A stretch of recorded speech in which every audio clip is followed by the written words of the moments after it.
A winter weather advisory is in effect for our area.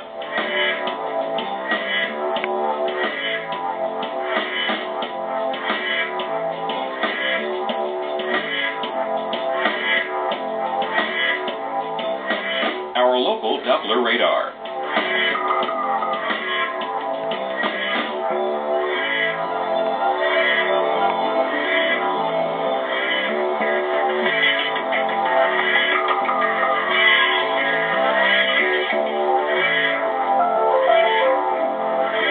For tonight, snow, low 24. Chance of snow 80%. Snow accumulating 1 to 3 inches. And on Monday, snow and windy, high 27. And Monday night, windy with occasional snow showers, low 18. Chance of snow 60%. The time, 6 a.m. the place, the Weather Channel, the man, Al Roker. Wake Up with Al. Well, what's left of last week's holiday blizzard is expected to spread across portions of the Northeast early this week. And that will be followed by a blast of Arctic air for much of the country as we wrap up 2009 and welcome in the new year.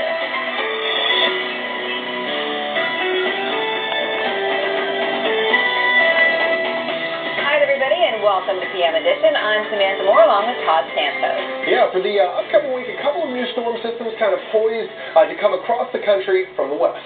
Meanwhile, the system that sat over the upper Midwest this weekend brought record snowfall. This was the scene today as people were out enjoying the white stuff in Chicago. Some 6 to 12 inches of snow fell there.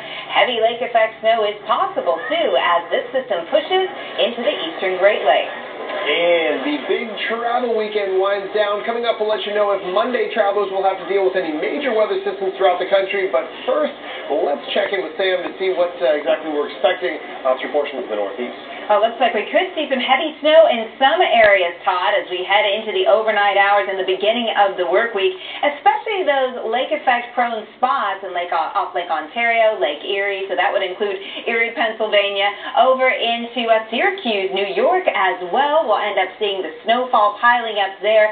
Meanwhile, look at our temperatures. You may think it's a little chilly outside. We're in the low 30s, upper 20s. Well, in New York City, this is warmer than your high temperature will be come Tuesday as that Arctic air mass settles on in and brings in a major chill for us. So more northeastern snow as we head into the overnight hours here, really piling up in upstate New York, the Tug Hill Plateau. Easily could see a foot of snow, and we'll see that snowfall piling up as well in Syracuse. We'll easily see some 8 to 12 inches. Buffalo will pick up a healthy helping, right around 3 to 5 inches. Pittsburgh 1 to 3, and in Hartford, Connecticut, we could pick up around 1 to 3 with mainly rain in the Boston area as we head into our Monday. Could see about a quarter to a half an inch in Boston on Monday.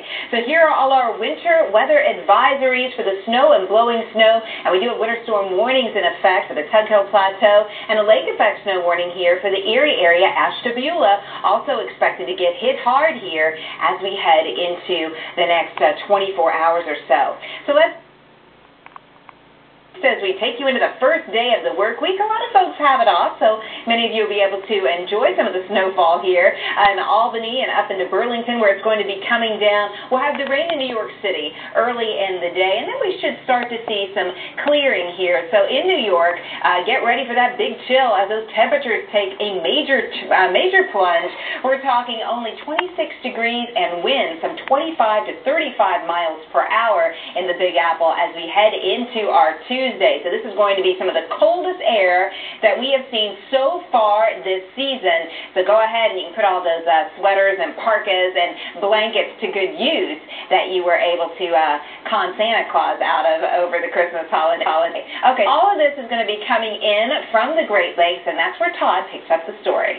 Yeah, Sam, we have a pretty good setup, and you just mentioned at least a few of those snowfall totals. We have that nice fetch coming in at least right across Lake Michigan, at least initially. Now we're talking primarily a westerly wind, a few of those areas up towards the UP. We actually had a little bit of a northwest in there, and the fetch actually has quite a bit to do with the actual direction that the snow bands set up. So as far as the lake effect snow is concerned, we'll at least look at some of these totals a bit farther back towards the west. We have this initial little disturbance moving through, and again, as the next little Arctic blast comes in, that's what's going to be responsible for all those much cooler temperatures in the Northeast, and especially those numbers in New York. You saw there, the sandwich is showing the difference between Monday and Tuesday, a pretty big difference in the cool air. Well, as that next blast comes in, the winds will pick up out of the northwest, and that'll kind of set up the fetch, especially off Lake Erie, to extend just south of Buffalo, and then even into northern Pennsylvania. That's why, of course, we're mentioning Ashtabula, and even a few of these spots extending into northern Michigan. You see a few of those areas of pink, especially north of Holland, Michigan. We can see a few spots there picking up potentially even as much as a foot, at least in Holland itself and down towards Muskegon,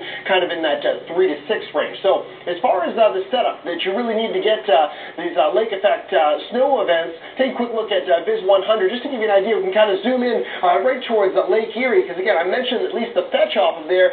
The lakes, at this point, we're still talking about specifically Lake Erie, upper 30s, if not the lower 40s, closer to the lower 40s in the water temperature. So you have cold air blowing over that, and you have that slightly warmer air evaporating at least some of the water off the lake surface. That, of course, enhances the lake effect snow. And the only thing that really shuts it off is once we finally manage to freeze the lakes over. But at this point, again, you still have the issue where you start to cool off the upper surface of the lake, and then that water becomes denser and sinks down, and then the warmer water below it kind of upwell. So there's a little bit of a dance that goes on there, kind of a subtle thing that's going on under the surface of the lake initially, and then finally they get to freeze over, and then you pretty much turn off some of the areas of lake effect. But initially, right now, we're talking about all the lakes pretty much still available to provide enhancement into the snowfall. And there's a look at least Monday and into Tuesday. You still see this going, especially through northern Michigan, and then again, the band's kind of setting up, even extending down into northern Pennsylvania. And we mentioned even some of these areas up in the Tug Hill Plateau that will likely pick up some pretty significant totals. They're certainly over a foot.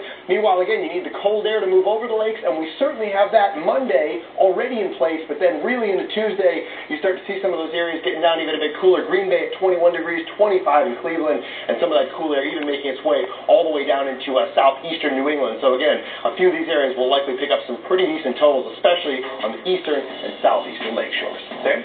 Thank you, Todd. Well, we're going to be tracking a new storm across the west that could bring a lot of rain and even some snow across the south as this week progresses. Plus, we're watching the weather for what could be a busy day for those